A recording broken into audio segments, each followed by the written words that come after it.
أهلا وسهلا فيكم جميعا، وشكرا لحضوركم بجلستنا اليوم. ما شاء الله مثل ما متوقع، يعني كان الاهتمام كبير بالجلسة، والعدد ما شاء الله جيد يعني. ونتمنى كمان تنشروها أنتم إذا عندكم بتعرفوا حدا مهتم بالموضوع، تعملوا له شير، تعملوا له منشن مشان يطلع معنا. بجلسة اليوم استضفنا محامي مختص بموضوع شراء العقارات، وهو عنده شركة خاصة فيه بتقوم بهذا الموضوع، وحيتحدث لنا عن الموضوع بشكل مختصر، وحيزيد وقت إن شاء الله بالنهاية للأسئلة. لذلك بتمنى الأسئلة اللي عنده شيء خلال الكلام يعني يذكره كتابة. بنفضل الأسئلة المكتوبة إذا بتريدوا على زوم أو على فيسبوك لايف. So Jonathan Mounteney, over to you, if you'd like to take over from here, please. Thank you, Hamoud. And I'm sure you just said that I hope to present for about 30 minutes and then maybe take 30 minutes of questions. بس حابب يقول إنه هو حيحكي حوالي نص ساعة، وبعدين في معنا نص ساعة إن شاء الله للأسئلة، ففي متسع. Great. So we've got a presentation to go through. Sorry. Share the screen first. Okay.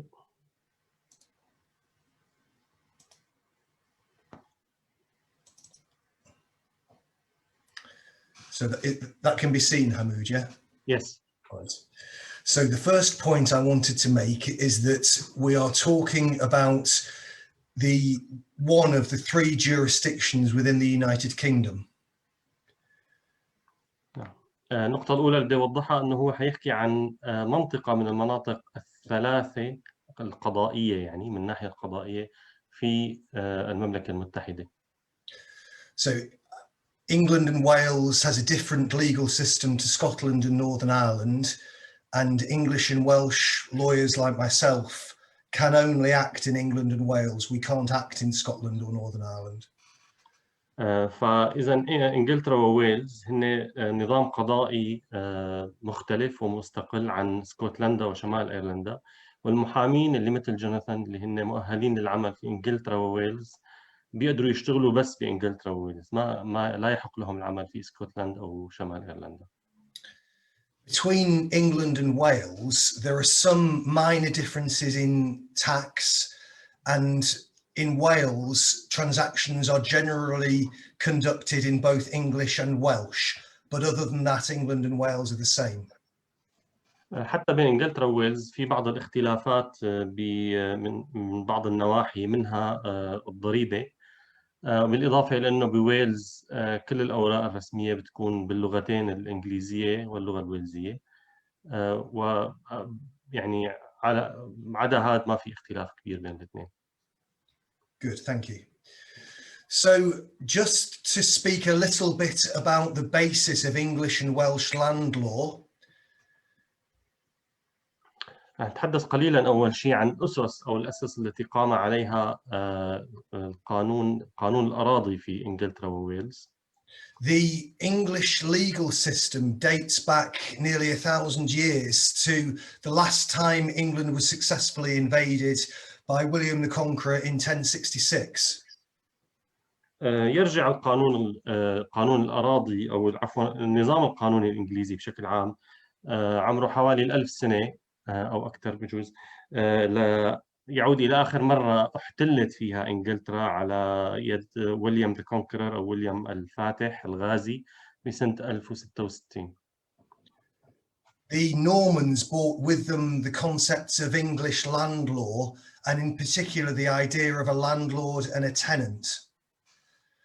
النورمانديين لما اجوا جابوا معهم الافكار الاساسيه للقانون الاراضي ببريطانيا، وخاصه فكره الملاك والمستاجرين landlord والtenants. Originally, the Norman landlords were taking money and labor from their English tenants. وبالأصل كان الملاك النورمانديين يأخذون من المستأجرين عندهم أجور مصاري، وبيأخذوا منهم أيضا عملهم، يعني كان العمل يعتبر نوع من الدفع لأجرة الأرض. So in modern law now, freehold means that whoever has that land holds free from the crown without making payment. That's what freehold means. فحاليا لما بنشوف بيت أو أرض توصف بأنها فريهولد أو يعني ملك حر، هي معناها أن المالك هو مستقل وحر عن التاج أو عن الملك، هي الأرض خاصة به ومستقلة عن التاج. And leasehold means that the holder of the land has to pay something, normally rent, to the owner of the land. أما النوع الثاني من الملكية وهو ما يسمى بالأرض المستأجرة leasehold، فمالك الأرض بهذه الحالة عليه أن يدفع أجرة الأرض للتاج البريطاني. So we will now look at the Land Registry of England and Wales, which is the government's record of who owns what. رح ننظر هلأ نظرة سريعة على موقع هو اسمه اللاند ريجستري أو سجل الأراضي لإنجلترا وويلز، وهو يعني بمثابة سجل فيه الأراضي ومن يملكها. Now this is the public version that anybody could log on to, which is available on the internet. I think you can see the address. هذا الموقع مفتوح للعموم، يستطيع أيا كان أن يزوره، كما ترون موجود أمامكم على الشاشة، أو حتى إذا بتكتبوه بمحرك البحث Land Registry بيطلع لكم. We can't see the screen. No, I'm just going to get it.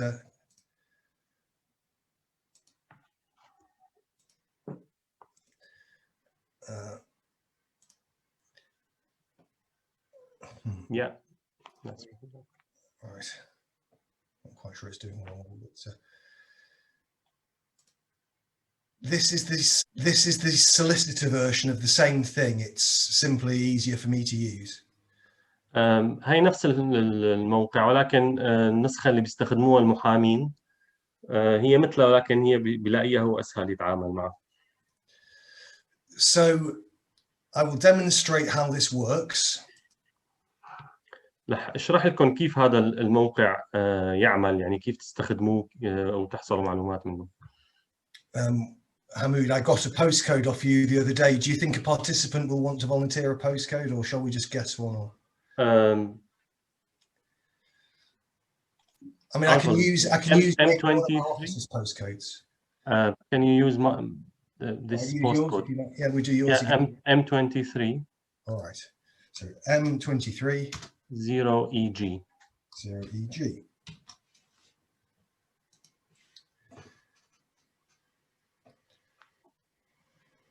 So the bits in pink are registered. القسم اللي هو ملون بلون الزهري اللي شايفينه قدامكم هي الأراضي المسجلة. And anything which is not pink, like this little bit, is not registered. بينما اللي ما له لون مثل هي القسم هذا الأبيض الصغير اللي شايفينه قدامكم على الشاشة هذا غير مسجل. I seem to remember, what was your address, Hamoud? It's this is a different one actually. Did I not type the right postcode? No, I gave you a different one. So you want to go back to that one? Yeah, M33. No, it doesn't matter. Which address are we looking at? Number 3, Melsonby Road. Melsonby Road. Is that one? Oh, Melsonby. There it is. Right. Yeah. So number 3 would be a few. Number 4 is there. Number 1. Totally clear. 3 that's there. 3. Yeah, that's the one. Okay. So let me just move that. So this shows that this property has only got a freehold title. Okay. هذا البيت مثلا هو عليه freehold فملكيته هي حرة. We will look at that title now. والتايتل تبعه أو مثل العنوان له رمز نسخه وهي راح يلصقه هون. Sorry, I've got to keep on moving the.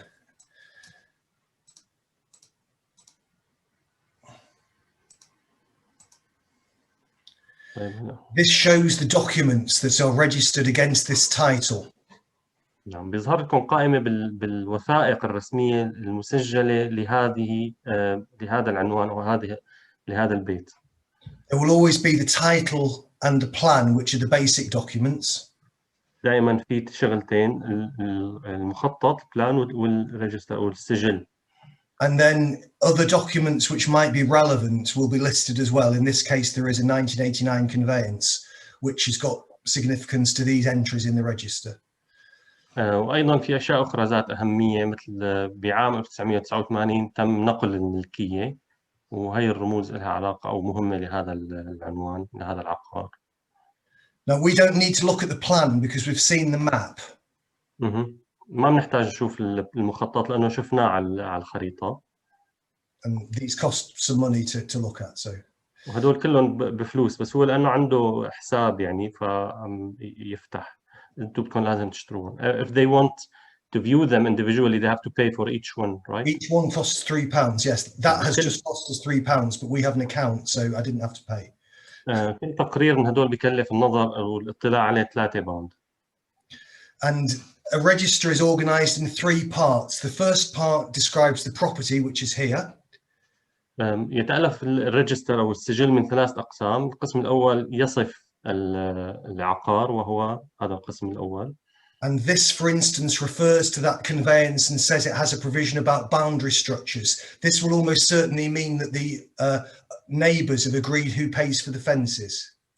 وهذا الفقرة بتقول إنه بعام 1989 صار مثل تحديد للباوندري لحدود البيت، وهو غالبا بسبب إنه اتفقوا مع الجيران مين المسؤول عن الأسوار، مين بيصلح السور إذا خرب. The second part, B, talks about who the actual owner is. In this case, somebody called Matthew Darby, and it will also show how much he paid, which is often interesting. والقسم الثاني بتحكي عن المالك. بهي الحالة هي اسمه للشخص موجود قدامكم، ومكتوب كمان المبلغ اللي اشترى فيه البيت بهداك الوقت، وهو هذا فعلا شيء مثير اهتمام لأي حدا بده يشتري البيت. And the third part, C, has charges. This would record things like mortgages. And in this case, there is an entry which suggests that Matthew bought this from the council. It's probably an ex-council house. And the restricted covenants may include things like repaying some of the discount he received. Possibly. You'd have to look to know. اوكي، القسم الثالث عم يحكي اذا في عليه اي تكاليف او عليه اي فلوس يعني العقار. وهون الظاهر انه البيت اشتراه صاحبه من الكونسل، واحتمال يكون بحاجة انه في عليه لازم يرجع شيء للكونسل، بس هذا الشيء المحامي لازم ينظر فيه. And so, as we've seen, this sort of information is available for about 90% of the buildings and land in the whole of England and Wales. Any member of the public can look at this. يعني مثل ما شفنا هاي المعلومات متوفرة للعموم عن كل الأراضي والمنازل، أو حوالي 90% من الأراضي والمنازل في إنجلترا وويلز، بيقدر أي حدا يشوفها. Okay, so that's what I wanted to show there. This is back at the, right, yeah, this is the next plan. So the next thing I wanted to mention was about planning. الشيء الثاني اللي بدي أحكي عنه، النقطة التالية، هي موضوع التخطيط أو البلانينج. So local authorities in England and Wales, such as, for instance, the local borough council, control what is allowed to be done on land, what building can be done, for instance. السلطات المحلية بإنجلترا وويلز مثل البروز، يعني مثل اللوكال بروز، هن بيتحكموا أو لهم السلطة بتحديد أي بلانينج أو أي شيء تغييرات بتصير. And if building is done without the proper planning permission, the council can enforce that building to be removed, and it will also probably be almost impossible, or very difficult at least, to sell such a building. It's very important in conveyancing that planning controls are complied with. إذا تم بناء أي شيء بدون الحصول على الإذن من الكونسل، البلانينج بيرميشن، إذن التخطيط، من حق الكونسل انه يأمر بهدم او بازاله هذا الشيء اللي تعمر بدون اذن. وبالمستقبل حتى يعني اذا ما صار هذا الشيء تقريبا من شبه المستحيل انه ينباع هذا اذا كان ما عنده صاحب العقار اذن تخطيط planning permission، لانه المحامين هي شغله من اول الاشياء اللي بينظروا لها وقت البيع والشراء. If people want to know more about that, I think this guide is quite a good one and they should perhaps look at that guide. إذا أردتم معرفة المزيد عن هذا الموضوع، هذا can we go back to the page please؟ هذا الجايد أو الدليل مفيد بهذا السياق، بس اكتبوا أنتم بمحركات البحث Plain English Guide to Planning System، هذا هو اسمه. Similar but not exactly the same is building control. So this is how buildings are constructed when they've got permission to be constructed. من نفس المبدأ، الإذن هو أو التحكم بالبناء لازم يكون في إذن لبناء البروبرتي بالأساس وقت اللي بتتعمر. So for example, this is things like staircases have to have a twist in them so that people can't fall down a continual flight of stairs. عفوا، regulations هي المقصود فيها مثل القوانين الحاكمة للبناء. لازم كل البناء اللي يصير يكون ضمن regulations أو القوانين الحاكمة له. مثلا موضوع الدرج، أي درج أو سلم يعني بيتعمر ببيت درج لازم يكون على مرحلتين، ما بصير سحبة واحدة، يكون درج طويل مشان إذا حدا وقع ما يوقع مسافة طويلة وينأذى أكثر. So when a building is constructed, the local authority will inspect that it has been constructed according to the regulations. لذلك عندما يبنى بناء جديد، السلطات المحلية بتفتش، تعمل عملية تفتيش تتأكد إنه هو ملتزم بالمعايير. And again, this website has got links to some information that is quite good about this regime. I haven't got time to go into it anymore. كمان هذا الموقع فيه روابط مفيدة عن هذا، عن كل هي الأنظمة والمعايير، ما بنقدر نحكي عنها كلها بالتفصيل. So just to talk a little, how are we doing on time? You're probably okay. Talk a little bit about the individuals who might be involved in buying and selling houses. رح نحكي هلا عن الأشخاص اللي موجودين أو لهم علاقة بيشتغلوا بموضوع شراء المنازل وبيعها. Almost all the individuals mentioned here have got a statutory regulator. The government put a body in charge of making sure they do their work in a certain way. تقريبا كل المذكورين هون كل واحد منهم في له شيء اسمه ناظم أو مؤسسة تحكم عمله وبتنظم عمله، والحكومة بتكون مؤسستها أو عاملتها هي لحتى يكون شغلهم كله في عليه إشراف وبشكل قانوني. And particularly in the case of estate agents and lawyers, the government insist on us checking people's source of funds, that they're concerned about criminal activity and money laundering. وخاصة في موضوع المكاتب العقارية أو الوكلاء العقاريين والمحامين. الحكومة دائما بتأكد عليهم إنه يتأكدوا من مصادر الأموال اللي عم ينشري فيها العقارات، لازم تكون ما فيها غسيل أموال ولا هي جاية من جرائم. And also identification documents, and this can be quite tedious for clients to have to comply with, but certainly from a lawyer perspective, we have no choice, it's forced upon us. أيضا بيهتم المحامي بموضوع وثائق التعريف، يعني الاي دي تبع التأكد من شخصية الشخص الشاري والبائع. ممكن الزبون يلاقي هذا الشيء ممل ومتعب ويسبب له يعني ملل، ولكن بالنسبة للمحامي هذا الشيء كثير أساسي وما بيقدر أبدا يتغاضى عنه أو يمشيه. So talking about funds, when buying property, it's possible, of course, to buy with cash if one is quite rich.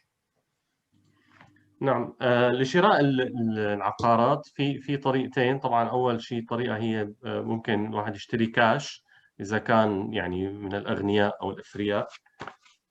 But the normal way to buy property is by borrowing from a bank normally, who will take security, a mortgage over the property, which means the bank will be able to sell the property if the loan isn't complied with.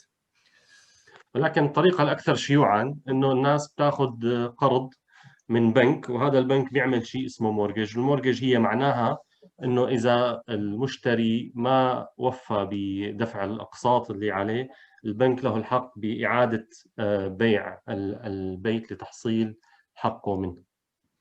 So if you are wanting to raise finance to buy a property, you haven't got the cash, the first thing you'll need to do is to find a lender. فإذا كنت مثل معظم الناس ما عندك كاش لتشتري البيت، فأول خطوة لازم تساويها إنك تلاقي لندر أو جهة تدينك الفلوس. And you can go into branches on the high street, or many of the lenders will have websites that will enable you to make inquiries. And there are also mortgage brokers who again have websites or sometimes shops. That's the best way to find your lender. Of course, the best lender is a bank you're already banked with. They should be approached first. نعم. فممكن تروح مباشرة على فرع للبنك وتسألهم، أو بتقدر عن طريق الإنترنت تبحث على مواقعهم وتشوف شو عندهم شروط أو كيف تقدم. في ناس كمان شغلتهم إنه يلاقوا لك مورجج، بيكون اسمه بروكر. كمان هدول حتى في منهم عندهم مواقع وعن طريقة بتقدم. وهو عم يقول المحامي إنه أفضل بنك يعطيك مورجج هو البنك اللي أنت أصلاً موجود عنده كزبون، أنت أصلاً عندهم حسابك عندهم. And there are two main types of mortgages, interest only and repayment. Repayment mortgages are more expensive because, as well as paying for the use of the money, you are paying the money back. في نوعين للمورجج، في نوع اسمه interest only، في نوع اسمه repayment. الريبيمنت هو الأغلى لأنه بتدفع مو بس اللي تدينتهم وكمان الانترست اللي فوقهم. هذاك اللي صورته أنا. ممكن بس اللي فاتح المايك سكره لو سمحتوا. Yes.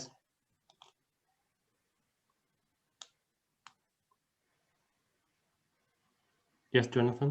Sorry, did you finish then? Yes, finish. Right. With an interest-only mortgage, and some Islamic mortgages are structured so that the use of the money isn't interest, it's rent, but the payment that is made just to use the money, it's necessary to have some system or to state some way that the money is going to be paid back at the end of the loan, which might be with selling the property, but it's cheaper because you're not actually paying the money back, you're just paying to use the money. النوع الثاني هو اللي اسمه interest only. انت بتدفع بس الفائدة اللي على المبلغ اللي استدنته، ما بتدفع المبلغ نفسه. هذا بيكون أرخص، وفي بعض البنوك الإسلامية في عندها هيك أنظمة. ولكن هي الاتفاق بيكون إنه أنت تدفع المصاري، أنت عم تدفع أجرة استخدامها يسمى يعني. وبالنهاية الفترة أنت بدك ترجع لهم المبلغ كاملا. أنت خلال فترة استدانتك بتكون عم تدفع لهم بس فائدة عليه، وبعدين بالنهاية بدك ترجع لهم المبلغ الكامل، غالبا دفعة واحدة. هذا ممكن يكون عن طريق بيع العقار. In getting mortgages, the things that the banks look at, they will look particularly closely at the income of anybody who is self-employed. It's much easier for an employed person to get a mortgage than a self-employed person. البنك لما يفكر إذا بده يعطيك الدين القرض أو لا، بينظر لعدة أمور، أهمها دخلك، مصدر الدخل تبعك. وغالبا الشخص اللي بيكون عنده مثل وظيفة حرة أو سيلف امبلويمنت، هذا أصعب إنه يثبت دخله قديش دخله السنوي من شخص موظف. الموظف يكون واضح، في عنده عقد عمل وفي عنده دخل شهري أو سنوي ثابت. The amount that the bank will loan is normally based on an income multiplier of about 5. The maximum amount, I should say. وعادة البنك بيكون في عنده مثل معامل ضرب الدخل السنوي، بيسموه الانكم مالتيبلاير. يعني بيضربوا الدخل السنوي تبعك برقم محدد. الماكسيموم هو 5، أكبر، يعني هاي أكبر كمية ممكن يعطيك إياها البنك، 5 ضرب دخلك السنوي. So let's say a couple were going to apply, one of them had an income of 25,000 and the other one had an income of 35,000. That would be 60,000 income together, and a multiplier of 5, the bank might lend such a couple up to £300,000. فعلى سبيل المثال إذا افترضنا أنه في زوجين عم يقدموا على قرض، وكان دخل واحد منهم 25 وزوجته مثلا 35 والمجموع 60 بالسنة، 60,000، فالبنك ممكن يعطيهم أعلى حد هو 300,000 كقرض. As well as the income multiplier, the bank will also be concerned about the loan to value ratio, sometimes called LTV. Generally, the bank will expect the buyer to provide at least 10% of the funds. They will only lend a maximum loan to value of about 90%. موضوع ثاني بيهمه للبنك هو شيء اسمه نسبة القرض إلى قيمة البيت. فغالبا البنوك تطلب من المشتري إنه هو يجيب حوالي 10% من قيمة البيت كدفعة، وهن بيقرضوه 90% الباقيين. يعني النسبة بتختلف طبعا، هاي النسبة اسمها ال LTV، وبتختلف يعني من بنك لبنك ومن فترة لفترة. So in the example, the couple would need to produce at least £30,000 of their own money, and they would be able to buy a property that was worth £330,000 using £30,000 of their own money and £300,000 borrowed. فإذا رجعنا للمثال اللي حكيناه قبل شوي، الدين إذا كان حاخذوا قرض 300,000 فهن لازم يجيبوا 30,000 كدفعة أولى، وبالمحصلة 30,000 منهم و300,000 من البنك، بصير مجموع 330، بيقدروا يشتروا بيت قيمته 330,000. And just that last point is that the bank won't pay the money to the borrower. That money will go to the lawyer who is acting for the bank. And the banks have panels. So the lawyer that you choose will also be acting for the bank and will handle the money for you. You won't actually ever see that money. بالنسبة للموضوع الفلوس اللي حيدفعها البنك، الفلوس حتندفع، ما بيعطيك إياها لك لجيبتك، بيعطيها للمحامي اللي هو يعمل كممثل لك وممثل للبنك. فالمحامي هو اللي بيتصرف بالفلوس، بيحولها لصاحب البيت بالنهاية. أنت ما حتشوف المصاري أنت شخصيا يعني. I just want quickly to say something about where to find properties. I would say that private sales are quite rare. This is where a buyer and a seller know each other or somehow get together and agree a sale. It doesn't often happen. بالنسبة لوين الواحد بيلاقي بيت ليشتريه، في أنواع. هلا أقل شيء وأكثرها ندرة هو شيء المبيع البرايفت من شخص لشخص، يعني واحد بيعرف واحد بيبيعه بيته، هذا كتير نادر ليصير. Now, auctions are also quite rare. Probably only about 2% of the property we deal with is bought and sold at auctions. النوع الثاني هو المزادات العلنية، بصير مزاد علني بينباع في البيت، بس هذا كمان نادر جدا. يعني حوالي بس 2% من المبيعات اللي هن كشركة بيتعاملوا معها هي تعتبر جرت ضمن مزادات. Hamid, I don't need to explain what an auction is, do I? Just quickly, especially So, the biggest fool in the room thing. well, that's because an auction is where the property is sold from a catalogue, and people put in bids or bid live, which means that in order to win the bidding, you've got to be the person that's willing to pay the most, and arguably that makes you the biggest fool in the room. اوكي، ففي عبارة على الشاشة هو حاططها، هي أكبر أحمق في الصالة أو في الغرفة. سألته بس شو قصده فيها، فقالوا المشكلة هي إنه بهي الأوكشنز المبيعات عم تصير غالبا بتكون من كتالوج، فأنت عم تشتري بيت من كتالوج وعم يصير مزايدة علنية أو لايف عليه، يعني بشكل حي ومباشر. فأنت عم تشتري من كتالوج، يعني بيت ما كتير بتعرف عنه تفاصيل، فأنت اللي حياخده هو أكثر واحد مستعد يجازف ويدفع، فهو مشان هيك وصفه بأكبر أحمق في الغرفة. It is possible to get bargains at auctions, but it's important to remember that properties which are auctioned for a reason, and almost always that reason is because there is some problem either with the seller or with the property itself. أحيانا ممكن الواحد يحصل لقطة من شراء من أوكشن من مزاد، ولكن لا تنسوا إنه البيت ما بينباع بمزاد إلا إذا كان في مشكلة سواء في العقار أو في البائع نفسه، هي اللي بتخليه يروح على مزاد. I should also mention that the legal mechanism for auctions is really inconvenient compared with the normal, so we don't like it. بس حابب أضيف إنه الطريقة القانونية لشراء المنازل عن طريق المزادات مزعجة وغير مريحة، وهن كمحامين ما بيحبوها أبدا. So the vast majority of property that we deal with, more than 95%, I would say, are properties which have been bought and sold and negotiated using an estate agent, either online or high street. فهذا يعني بيتركنا مع ال 95% من البيوت أو العقارات التي تباع هي عن طريق المكاتب العقارية، سواء بشكل في المكاتب أو عن طريق الإنترنت، المواقع التي تبيع المنازل والعقارات على الإنترنت. Just to say a little bit about the right to buy scheme. This is again the government's website about it. رح نحكي شوي عن كمان شيء اسمه حق الشراء، اللي هي إنه حقك تشتري بيت الكونسل يلي أنت ساكن فيه، وهذا الموقع الحكومي الخاص فيها. So basically, if you have had a public sector landlord for 3 years, a council or a housing association normally. عادة هذا بيصير إذا كنت ساكن لمدة 3 سنين أو أكثر عند لاندلورد قطاع عام، يلي هو يعني الكونسل أو المنظمات الإسكان، الهاوزنج associations. You, subject to some of these other things, you might have the right to buy and at a discount. في شروط معينة، ولكن إذا انطبقت عليك بحق لك تشتري البيت اللي أنت ساكن فيه مع تخفيض.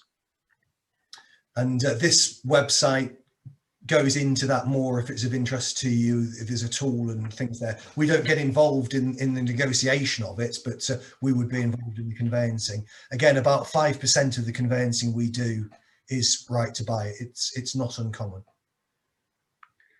هذا الموقع اللي هو موقع right to buy، حق الشراء، فيه تفاصيل أكثر. هن كمحامين ما بيدخلوا بموضوع المفاوضات اللي بتصير بينك وبين الكونسل عن السعر، ولكن هذا هن حوالي 5% من مبيعات اللي بيشتغلوا فيها هي عن بهي الطريقة، فهي ليست يعني شيء نادر. So the last thing I want to say, maybe in 5 minutes or so, is talking about the just some details of the legal process. We're going to look at a guide which is on our website. أخيراً بس رح نحكي شوي عن بعض التفاصيل الإجراءات القانونية لعملية البيع. في عند شركة جوناثان عاملين هن مثل دليل للشراء للمشترين، يعني فيه التفاصيل الكاملة، وحطيت الرابط تبعه أنا على الزوم، وهلأ رح أحطه على الفيسبوك، ف فيكم تفتحوه وتشوفوه. Just a second, I'll copy No, it. it's me, Hamoud, don't worry. I'm just posting the link to Facebook as well. Oh, great. Yeah, okay, thanks.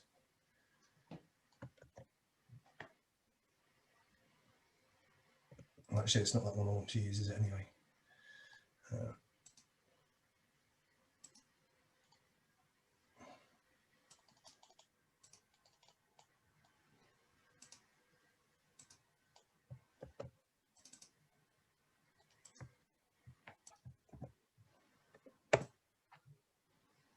Okay, yeah.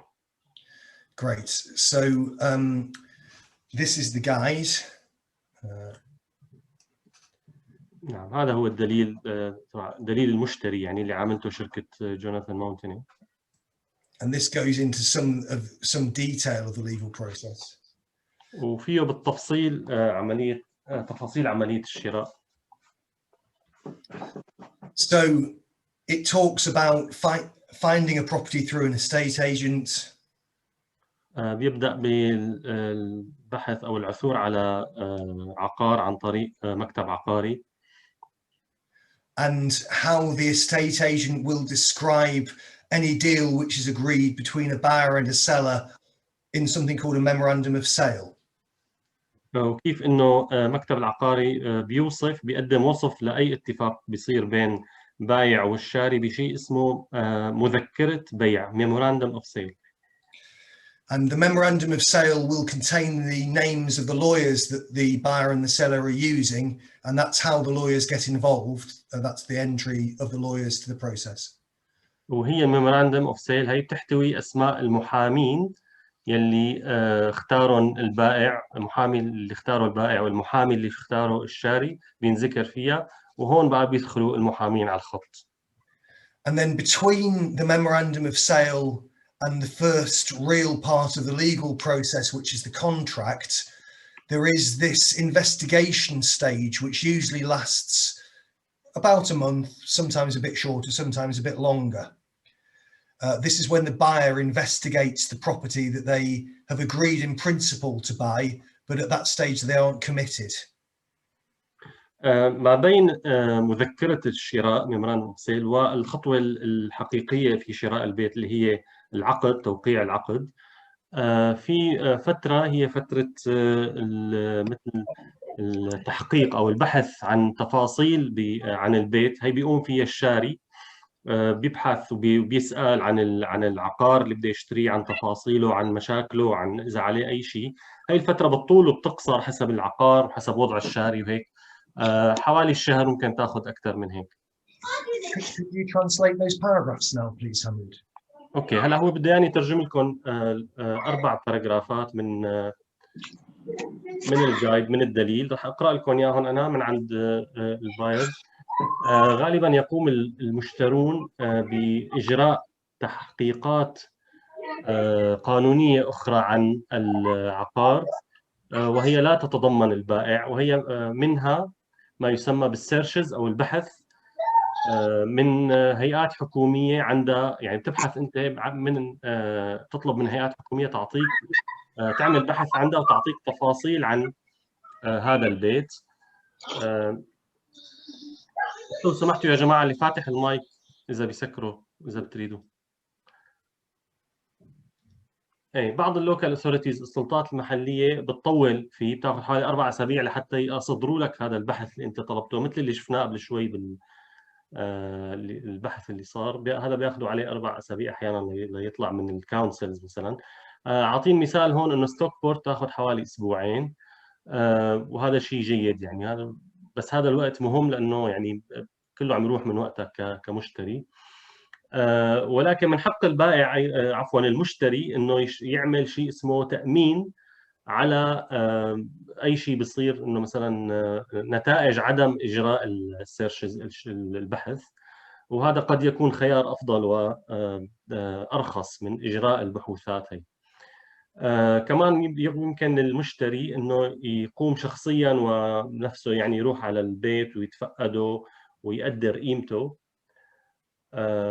وما لم يكن يعني إذا ما كان البائع من النوع اللي بده يشتري كاش، فغالبا بيكون في بنك هو موجود بالبروسيس، وهو حيعطيه مورجج للمشتري. وهي المورجج نفسها كمان بتاخذ وقت لحتى تتنظم وتخلص يصدر لك اياها البنك.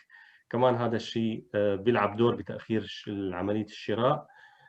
بنهاية هي المرحلة المحامين تبع المحامي الخاص بالمشتري بيصدر ريبورت أو تقرير عن البروبرتي، عن العقار اللي اشتراه البائع، عفوا اللي اشتراه المشتري. بيبعث له اياه، يعني بيورجيه تقرير كامل، بيورجيه نتائج البحث، بيورجيه شو ممكن يكون في مشاكل على هذا العقار او البيت.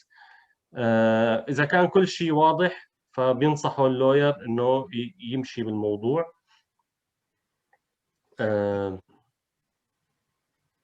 وبيقول له اذا بيقدر هذا يعني بالمستقبل، هل هو هذا البيت ممكن بيعه اذا حب يبيعه هو او البنك بعدين.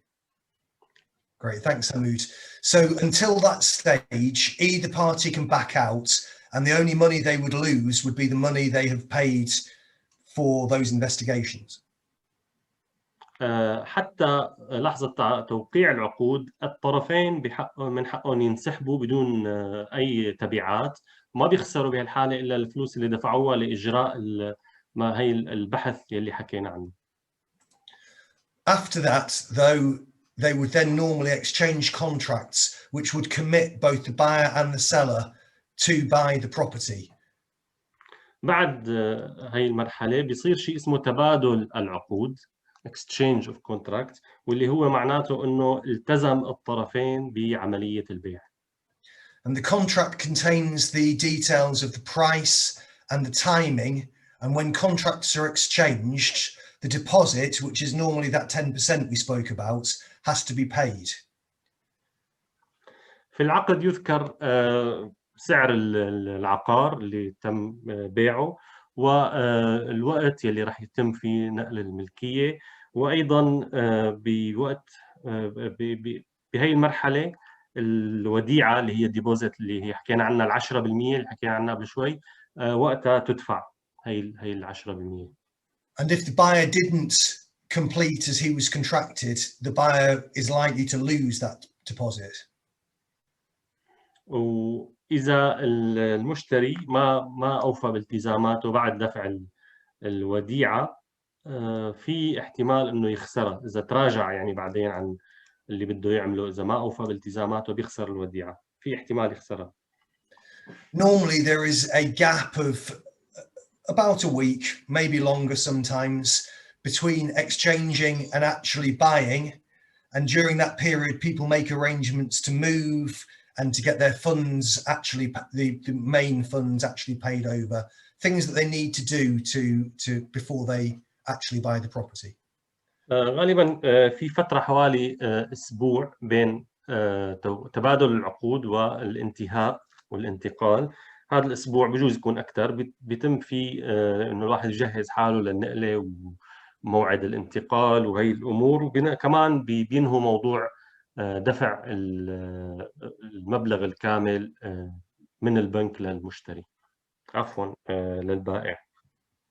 And then on the day which was agreed in the contract, the purchase will actually take place when the buyer will become the owner of the property and the seller must leave it.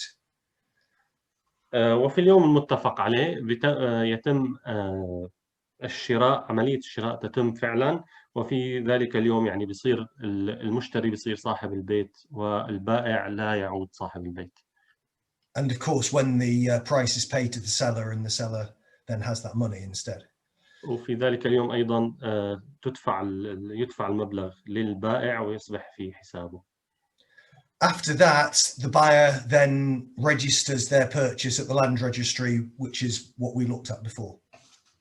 بعد ذلك المشتري عليه أن يقوم بعملية تسجيل العقار في سجل الأراضي اللي شفناه بالبداية. And unfortunately, the land registry can be very slow at the moment, taking maybe 4 months or even more sometimes to register things. وللأسف سجل الأراضي احتمال يكون بطيء، حاليا عم ياخذ حوالي 4 شهور لينهي عملية تسجيل جديدة. Okay, and that's the end of the presentation.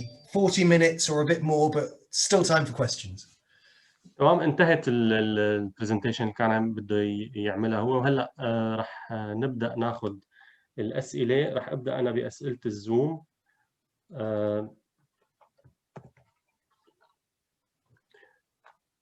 أنا ساكن بمثلنا بحق لك تشتري أكثر من 5 سنوات، شو الإجراءات؟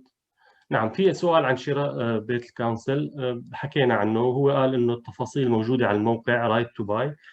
There's just a question about buying a house from the council. I'll just refer them to the website, I think, for more details. I mean, we don't know too much about that. The only thing I think I mentioned is that the council will often allow a discount, and then that gets registered against the property as having maybe to be repaid if the property is sold very quickly. نعم، هو عموما ما عنده كثير تفاصيل عن الموضوع. هذا الموقع اللي كتبت اسمه هلا أنا فيه تفاصيل أكثر. بالشيء الوحيد إنه بصير فيه تخفيض، ولكن يسجل على اسم هي هذا العقار إنه تم هذا التخفيض، ونتيجة لهيك إذا انباعت بسرعة بعد ما اشتريتها أنت منه احتمال يطلبوا منك ترجع هذا المبلغ. طيب I saw somebody asked about 95% mortgages. So to encourage the property market, the government have recently tried to get some lenders to make more generous mortgages, essentially with a higher loan to value ratio, so that people who have managed to save only a smaller deposit can buy. في سؤال هو شافه عم يقول انه في حدا سأل عن 5% ديبوزيت. مؤخرا الحكومة من فترة من كم سنة يعني بدأت حبت تشجع سوق العقارات، وقالت انه الناس اللي ما معهم 10% معهم بس 5%، ممكن يستخدم هذا كوديعة وتكون نسبة القرض 95%. Yes, and I can see some questions flashing up, Hamu. Do you want me to deal with that? I thought you wanted to say something else about the 5% deposit, or... Oh, well, no.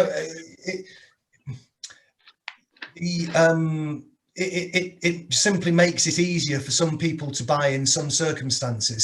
The seller doesn't have to accept only a 5% deposit, but the amount of the deposit is negotiable. So if somebody did have a 95% loan to value mortgage, they would have to try to agree a 5% deposit. And of course, if they couldn't get that agreed and they hadn't got the deposit, then they couldn't buy, even though they got a mortgage. So this is, they have to convince, you mean the lenders? Well, it's the seller. It's between the buyer and the seller what the deposit is. Okay. بس عم نقول هو انه موضوع 5% هو بيسهل على العالم انه تشتري بيوت، ولكن كمان بدك تلاقي بائع يقبل ياخذ 5% بس كوديعة او دفعة اولى. Okay. You want to read the questions yourself? Most of them are in English. Yeah, they've gone now, though. They flash up and then they disappear. Somebody asked whether the bank can withdraw the offer after exchange. Yes. Can you answer that, please? You don't want to translate the question?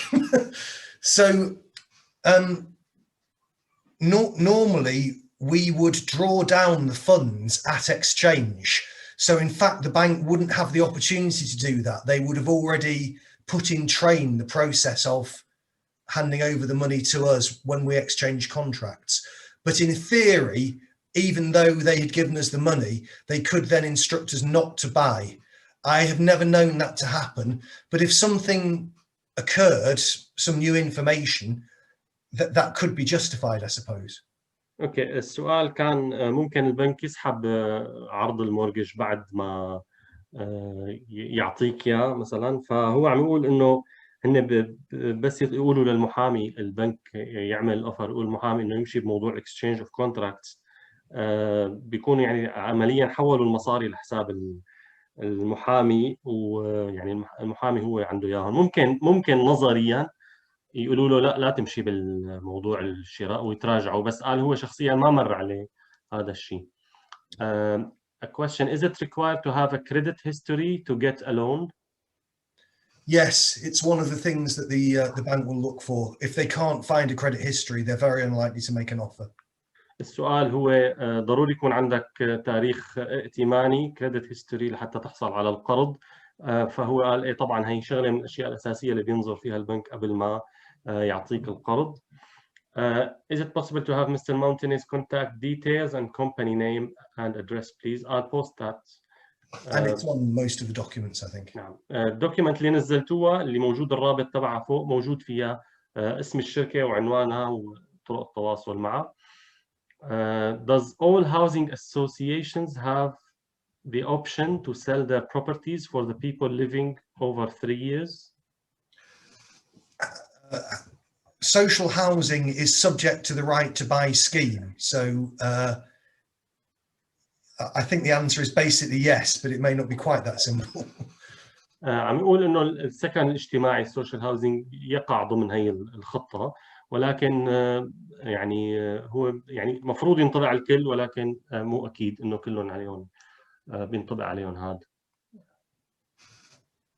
what are the disadvantages or risks of buying property that is tenanted? So if you buy a property which is tenanted, you would normally be buying it because you wanted to get the income from the tenant rather than live there yourself. Yes. Any risks associated with this kind of? So, well, the risk is if the tenant doesn't pay, then you are the landlord and you would have to try to enforce. So being a landlord of a tenant can be quite a difficult thing. اوكي كان السؤال هو في شيء مخاطر مترافقة مع عملية شراء عقار فيه مستأجرين اصلا، فقال هو انه الخطر انه انت كونك حتصير انت اللاندلورد تبعهم، فانه تطلب منهم انه يضلوا يدفعوا بشكل مستمر هذا الشيء. I think that they might be referring to the possibility of asking the tenants to vacate. Well, tenants have rights, so getting a tenant out isn't entirely straightforward, nor impossible. It is possible to get rid of tenants, but it can often take time and it can be expensive and inconvenient. So if you were going to buy a property that you wanted to live in, it would be quite unusual to buy a property with a sitting tenant and then try to evict them. I can't remember that often occurring in our experience. أنا سألته سؤال مثل لاحق إنه هل ممكن يكون إذا واحد بده يشتري بيت له وفيه مستأجر أصلاً يكون هذا مشكلة، فهو قال إنه المستأجرين لهم حقوق وإخراجهم ليس بالأمر السهل وكمان ليس مستحيلاً، ولكن أمر مكلف ومتعب قانونياً يعني. وهو بشكل عام إنه اللي بيشتروا بيوت ليسكنوا فيها غالباً بيشتروا بيوت ما فيها مستأجرين، فيعني هو قال نادراً ما تصير هي القصة.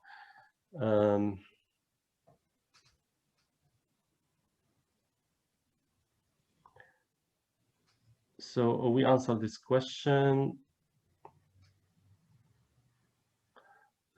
We mentioned the difference between freehold and leasehold. Could you please explain? It's worth mentioning, of course, that there can be lots of different levels of leasehold. So a tenant themselves can grant, or will often be able to grant, a subtenancy. So leaseholds can end up stacked. كان في سؤال عن موضوع الاختلاف بين الفريهولد والليس هولد، وهذا حكينا عليه نحن ضمن البرزنتيشن، بس هو قال في شغله حب يضيفها انه هي انه ممكن اللي عنده ليس هولد كمستاجر هو للارض بيته ممكن يعمل يأجر من الباطن بسموه سبتننسي، فهذا الشيء بيؤدي لوجود شيء اسمه stacked يعني بتصير تراكم lease. Does that mean they pay more or less stacked? It would, yeah, the rent would tend to increase down the stack. Yes, that's true. وقال معناته إذا كان في stack مثل هذا اللي حكينا عليه بيكون أجرة الليس أغلى.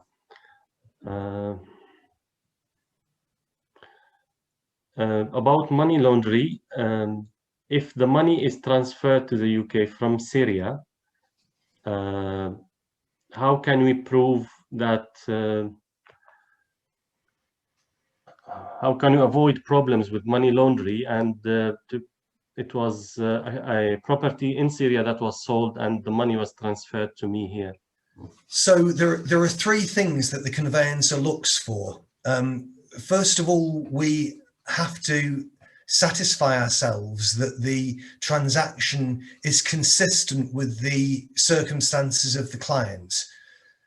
So, for example, somebody that was coming in from Syria that said they had money, we would need to ensure that there was some believable reason why they had that money. Maybe they had been a successful person in Syria before they arrived, something like that. فهو عم يقول في ثلاث أشياء لازم المحامي ينظر لها بموضوع غسيل الأموال. الموضوع الأول إنه تكون التحويل أو المبلغ اللي صار حصل عليه الشخص يعني متوافق مع ظروفه للشخص. فمثلا إذا هو شخص جاي من سوريا مو من زمان وتحول له مبلغ كبير، لازم يكون هذا الشخص مثلا يثبت له إنه هو كان شخص رجل أعمال ناجح أو مقتدر في بلده. Then we would have to make sure that the money was in the United Kingdom legally. I don't think it's a problem with Syria, but this can be a big problem with China. Some countries have exchange controls, which means that money can't be brought in legally from those countries. I think it is a problem with Syria. Yeah, it's not really a problem with Syria. It is a problem. I think it is because of the sanctions. Right, okay.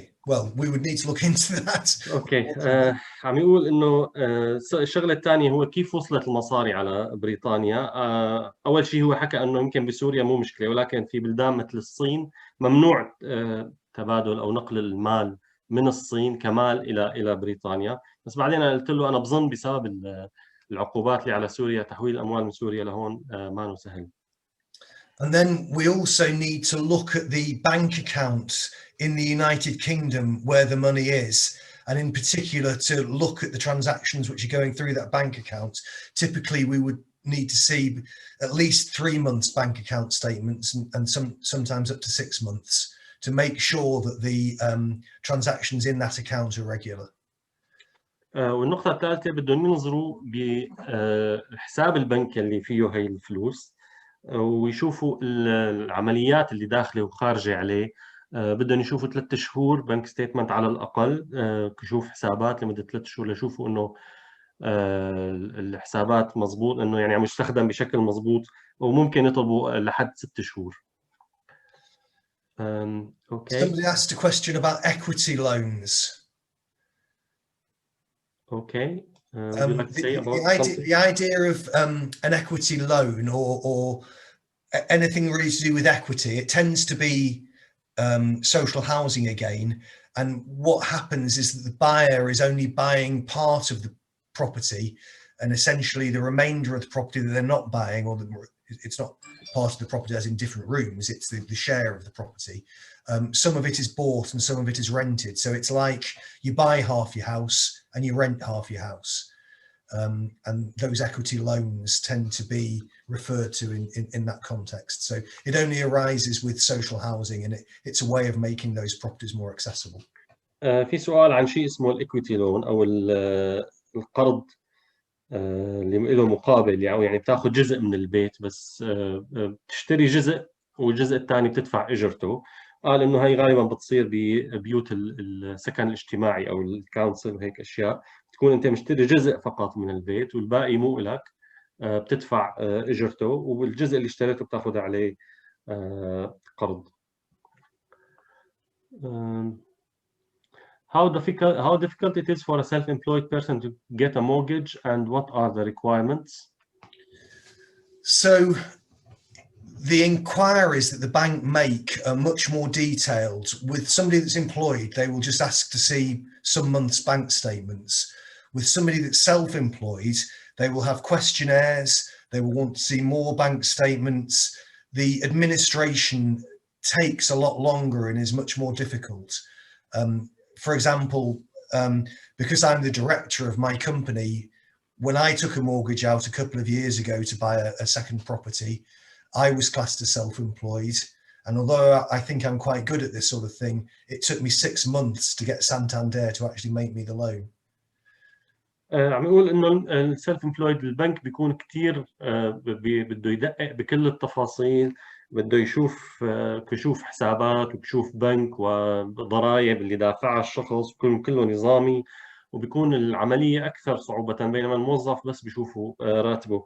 عم يضرب مثال بنفسه، هو وقت اللي اجى يشتري هو نفسه جوناثان، يعني هو مدير شركته، فمصنف على انه هو سيلف امبلويد لانه هو يعني مدير وصاحب الشركه، وهو يعني منظم اموره وهو محامي، يعني اموره كلها قانونيه، ومع ذلك الموضوع اخذ منه حوالي 6 شهور لقدر حصل من بنك سانتاندير على القرض اللي بده اياه. Okay. Can you please explain first time buyer support and how is the government going to be owning 20% of the property, and how will you pay them back? So I think the question is again talking about those equity schemes which have particular eligibility for first-time buyers with some social housing providers. I think it's about the government paying 20% of the as a deposit. So you pay 5%, government pays 20%. You have a 25% deposit. It's not social housing, is it? Right. It's first-time buyer. Well, first-time buyer support is the stamp duty thing, and usually ISAs. I'm not sure what that first-time buyer loan, that may be some specific help to buy loan that might be available to first-time buyers through the help to buy scheme. So they tend to be treated as second mortgages. The government basically make a loan of a deposit. In fact, they're funded, aren't they, by some of the lenders that participate in that scheme. It's really a higher loan to value ratio again, isn't it? Sorry, that's not very clear answer. بس السؤال كان انه موضوع انه 20% بتدفعها الحكومه وهو الواحد بيدفع 5%، فاذا كان مشتري لاول مره فهو اول شيء قال انه هذا الشيء يمكن له علاقه بموضوع السكن الاجتماعي السوشيال هاوسينج. فرجعت انا قلت له انه انا يعني سمعت وبعرف انه يعني هذا الموضوع لا للبيوت العاديه. فقعد يحكي هو انه هذا الشيء يمكن يكون بعض البنوك مساهمة فيه، وإنه ليسهلوا عملية الشراء أو هيك شيء من هالنوع. بصراحة ما كثير وضح هو. When do you have to pay stamp duty, before or after land registration? Land registry. Is the permanent residence card accepted as proof of ID? So first thing, do you have to pay stamp duty before or after land registry? You can't register until you have made a stamp duty return, and the stamp duty has to be paid within 14 days of making the return. So essentially you will have paid your stamp duty by the time your registration goes through. ما بتقدر تعمل الريجستريشن الا تعمل شيء اسمه الريتيرن، وهذا يعني الستامب ديوتي بتدفعه لحتى تحصل على الريتيرن، بياخذ حوالي 14 يوم. فعمليا الستامب ديوتي بتندفع اول. Can a non-British person who is on a skilled worker tier 2 visa get a mortgage? So there is no restriction that I'm aware of based on nationality for either for owning property. I'm not aware that many banks are particularly sensitive to nationality of itself in terms of the lending criteria. Of course, I'm not an expert on what the banks do, but I'm not aware. Hamoud, you may know more than me about that. I'm afraid I myself, I haven't. I haven't heard that the banks are not willing to lend to non-British people, provided they're resident and everything else stacks up. Their nationality doesn't seem to be very relevant. But if their visa has a time limit on it, like 2 years, I think that affects the decision. Yeah, that's going to affect, because the bank are going to say this person can't stay here. اوكي، فهو عم يقول انه من ناحيه الملكيه قانونا ما في اي موانع انه شخص غير بريطاني يتملك الارض هون او العقار، ولكن بالنسبه للبنوك هو ما بيعرف اذا عنده شروط من هذا النوع. وعم يقول انه ما له خبير بالموضوع، بس ذكرت له موضوع اللي عنده فيزا مثلا مدتها 2 سنين، هذا الشيء بياثر، او يعني لها مده محدوده، ما أنا مفتوحه، ما أنا indefinite leave. هذا الشيء بياثر على القرار، فهو اتفق معي بهي القصه. Can we let a house? How quickly can you let a house after you buy it? First-time buyers. So if you buy a house with a mortgage, normally if it's an owner-occupier mortgage, you're not allowed to let the house. You have to live in it. So unless you bought the house with a buy-to-let mortgage, you can never let it. So the type of mortgage you take usually is an owner-occupier. Yes. Okay. عم يقول إذا نوع المورجج اللي أنت أخذه هو للسكن اسمه owner-occupier، يعني المالك هو الساكن، هذا أنت ما فيك تأجره. بدك تأخذ مورجج خاص اسمه buy to let، إنه تشتري لتأجر، هذا اللي بيسمح لك تأجر. What types of property may result in trouble getting a mortgage? Yes. some lenders won't lend on certain types of property. The most famous at the moment, of course, being flats which are cladded with anything which might catch fire. عم نقول في بعض البنوك ما بتعطي مورججز لأنواع محددة من العقارات، وأشهرها حاليا هي بعد الحريق اللي صار بلندن، جرينفيل تاور، صار الفلاتس أو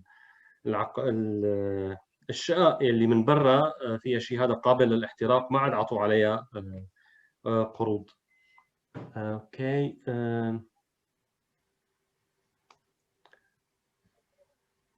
Can you tell us a little bit about remortgages? So the word remortgage can be quite confusing. It's used to refer to different things. What we mean by remortgage is when you take a mortgage out on a property that you already own. So you're not buying the property and borrowing on it at the same time. Sorry, can you repeat this last bit? The word remortgage can be used to mean different things. Yes. What we mean by remortgage is when you get a loan on a property that you already own. You're not buying it at the same time as you're borrowing. اوكي. عم نقول كلمة ريمورجج لعدة معاني، وهن بيستخدموها لمعنى انه تحصل على قرض على عقار انت اصلا مالكه، ما عم تشتري ولكن عم تاخذ عليه قرض جديد. Sorry, you're looking at the clock. Are you running out of time? Do you have to leave? I'm fine. I've got somebody that was supposed to come in to see me at 8, but they've not arrived, so I don't mind. Okay, I'm sorry. I mean, because there's just so many questions. I can see somebody said, "Can I take a mortgage on an auction house, please?" Yes. So that's an interesting question, and it's one of the issues about auctions.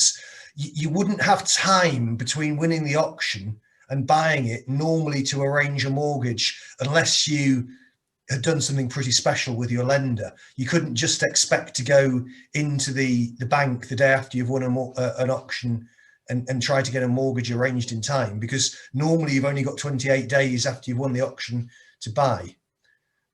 عم نقول هذا الشيء كتير صعب لأنه في حدود، يعني أنت ما فيك تربح بيت أو تاخذ بيت بالمزاد وخلال ثاني يوم تدخل لعند البنك تقول لهم اعطوني قرض، لانه في معك 28 يوم بس لحتى تشتري البيت، وما هذا الوقت يعني ما بيسمح لك تمشي بموضوع المورجج.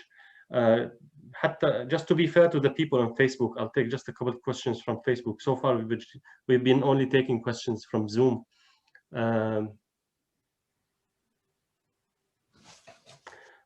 Can the discount given over social housing be considered as a deposit, so that you don't have to pay deposit yourself? So if they give you a discount like 20%, can this be counted as a deposit? No, I don't think so. It just means that the price is lower than it would have been otherwise. They will still expect the same sort of deposit of the lower price. السؤال: هل حسم الكونسل يحسب ديبوزيت؟ ممكن شراء المنزل بدون دفعة أولى إذا كان بيت الكونسل وفيه حسم؟ الجواب لا، لأنه هذا بس معناته إنه البيت حيكون أرخص، ولكن لسه موضوع الدفعة الأولى أو الديبوزيت لازم يتأمن يعني. Can you there are two questions about solicitor fees. Can you give us a general idea how much it costs? I mean, our prices are quite competitive with most other solicitors, and we base our basic price is £600 plus 0.07% of the purchase price. So to give you an example, to buy a house for £100,000, we would charge 670. That's just for the purchase. We charge £240 if we're also acting for a lender at the same time. So if you were going to buy a house for £100,000 with a mortgage on that, you would pay in total 670 plus 240. That's £900 roughly, isn't it? 910. Yeah, exactly. نعم. عم يقول الأجور، يعني هو عم يحكي عنهم هن شخصيا، هن أسعارهم تنافسية. بياخذوا 600 باوند بالإضافة إلى 0.7% من قيمة البيت، فإذا البيت حقه 100,000 بصيروا 670 باوند. بالإضافة كمان هن إذا أنت أخذ مورجج لحتى يمثلوك ويمثلوا البنك بياخذوا 240 باوند، فالبيت أبو 100,000 بصير المجموع 910 على الكل.